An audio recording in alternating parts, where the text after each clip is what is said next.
What's up, boys and girls? My name is John.com, and today we're going to talk about why tractor trailers and other trucks with 30-foot trailers are banned from the tail of the dragon.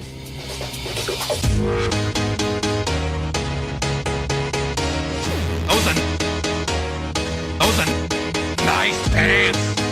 Nice pants. Nice pants.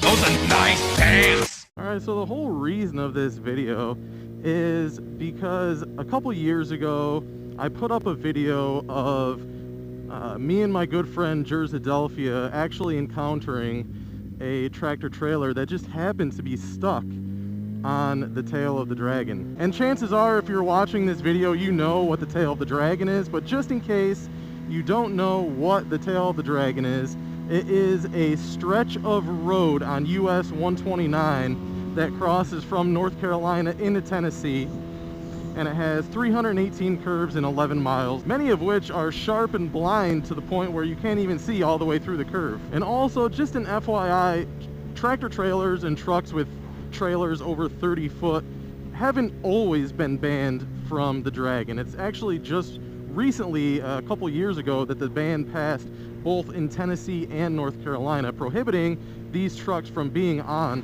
the dragon. So just a little factoid, the tail of the dragon actually used to be a trucking route, which is why a lot of trucks still try to power their way through this very difficult and technical road. Now listen, this video is not intended at all to make any kind of slander or any kind of bash against truck drivers. These guys have incredibly difficult jobs, very strenuous, and I have nothing but the utmost respect for them. Now with that statement comes a very big however, and that however is that you have a responsibility. A lot, if not all times that you will find a tractor trailer on the dragon, it is because their GPS is taking them that way. Now with that being said, on either side of the dragon, both before on the North Carolina side and before on the Tennessee side, there are enormous signs, like the size of minivans. These signs are so big and reflective, and these signs say trucks with trailers over 30 foot long are prohibited. And I know on the Tennessee side they start 22 miles before the dragon, and that's what I mean when I say you have a responsibility to not just follow your GPS. These signs are enormous. There's absolutely no way that you can miss these signs. So in the video that I put up where this guy said, oh well, when you notice the sign, it's too damn late. You ain't see them signs down there? Yeah, I seen the sign, but hell, it's too damn late. You already on it? No, it's not too damn late. Like I said, there are multiple signs starting 22 miles out with enormous pull-offs. Literally the size of parking lots. Before you get on the dragon, there's ample opportunity for a trucker to turn around. And you have tons of people defending this man, saying that, oh, it's just, you never make a mistake, you know, everybody makes mistakes. That's not a mistake, you guys, okay? It is not a mistake to completely ignore the multiple enormous signs saying the vehicle that you're driving is prohibited on the road that you're about to go on. And like I said, I have the utmost respect for truck drivers. So for some people to say, you know, this guy must not know where his, you know, Jap bike came from or whatever, you know, how it got to his house. I didn't say anything bad about truckers. This particular man who chose to ignore all the multiple signs is an idiot. That is what I was saying. I said nothing about all truckers. And the fact of the matter is that a lot of the truckers that are commenting on my video, they just have some blind sense of camaraderie and just have the need to defend this man just because they do the same kind of job. And I find that's incredibly irresponsible too. Now I do want to give a shout out to the guys who did comment on my video, who are truckers, who recognize that this guy was completely in the wrong, regardless of the fact that they do the same job.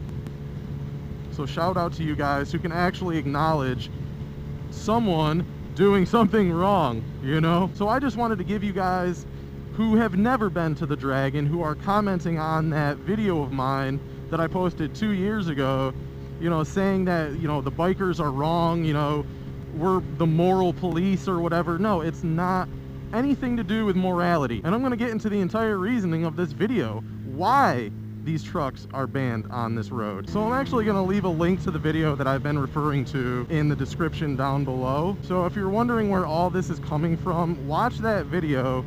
And if you want, if you're feeling ballsy enough, read some of the comments, because some people, without ever even having been to the Dragon, will just make these blanket and wild assumptions that we were, you know, uncaped heroes or whatever, wannabe police or whatever, because we were trying to control traffic until the traffic crew showed up. So when we rolled up on this truck, it's hard to see in the video because the GoPros just, they don't capture much far away. But when we rolled up to this truck, the tires were just spinning. You know what I mean? He was just spinning in place. So it's not like he broke down, or some people were saying that like something about his brakes or something. Listen, when we rolled up, his tires were just spinning. He was stuck. He couldn't go anywhere. He was driving on a slight incline. The road might have been a little damp. I'm pretty sure it was a little damp. And he just couldn't make it up that little incline. So my buddy Jerzadelphia and me, we got on either side of the truck. You know, I was in one curve, he was in the curve on the other side of the truck, telling bikers to slow down. And we had our Sennas on so we could communicate back to each other. So if we did have, you know, vehicles coming on either side, we could say, hey, hold those guys, I'm sending through, you know, however many cars, and then giving the okay when it's okay. We were trying to help the situation. We weren't trying to be wannabe heroes or whatever these guys are claiming us to be. So finally, to get into why tractor trailers are banned on the tail of the Dragon. It is literally impossible for a tractor trailer to go through the tail of the Dragon without entirely taking up both lanes of the road. And like I said in the beginning of the video, a lot of the curves are very sharp and they're very blind, and you can't see through them. So imagine, even being in a car, let alone on a motorcycle, coming around a blind curve, even doing less than the speed limit, only to find a tractor trailer 100% on your side of the road. Now in a car, it's probably a little less scary. You have 4 brakes that could slow you down. You know what happens on a motorcycle when you grab a fistful of brake? Especially in a curve, in a lean, you go down. That's what happens. So these trucks create an enormous hazard being on that road for everybody, not just motorcyclists, for everybody. Now I want to point one thing out.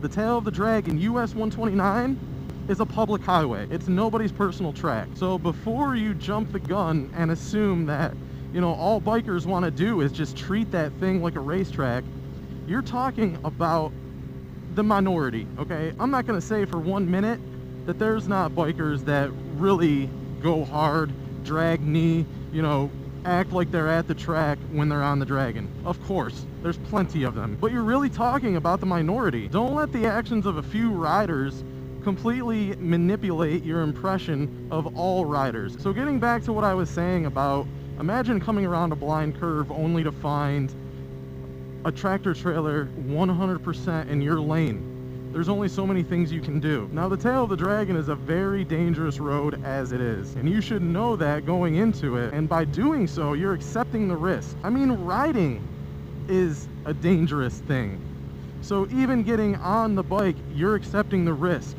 Riding on the Dragon, you are accepting the risk. And like I said, the Dragon used to be a trucking route. So tractor trailers would be on that road all the time, but tourism and the popularity of the road just grew over the years, obviously. So like anything else, you have to change and adapt. That is why the laws exist now that prohibit these tractor trailers or any truck with a trailer over 30 foot from being on the Dragon. You gotta understand, the majority of us have someone to go home to. We have someone who loves us. We have someone at home who's waiting for us to come home safe. And we don't need an additional risk and hazard being on the road that could potentially either seriously injure us or take our lives. And you want to know what? I feel like a lot of the locals would understand and appreciate this video to bring a little bit of explanation. I mean, I don't like to argue over the internet. You know, it's really, really pointless. I try to educate and inform. You know, If someone leaves a real ignorant comment about how the truck should have just ran us over or whatever, bikes don't belong on the Dragon or whatever, the first thing I ask them is, you've never been to the Dragon, have you? 9 times out of 10 they haven't. So I try to educate, I try to inform of how dangerous the road is. So yeah, I hope this video was helpful or insightful, giving a little bit of explanation onto why trucks are banned on the Dragon and why it's important. So if you're a local to the area, or if you're like me who makes the trip 2 or 3 times a year, leave a comment down below letting me know if you agree or disagree. Am I right? Am I wrong? Am I just some tourist who just talks out of his ass and doesn't know what he's talking about? Let me know what you think down below. But anyway, as always, I want to thank you so much for watching. I, of course, am John.com, and I'll see you in the next video. Later.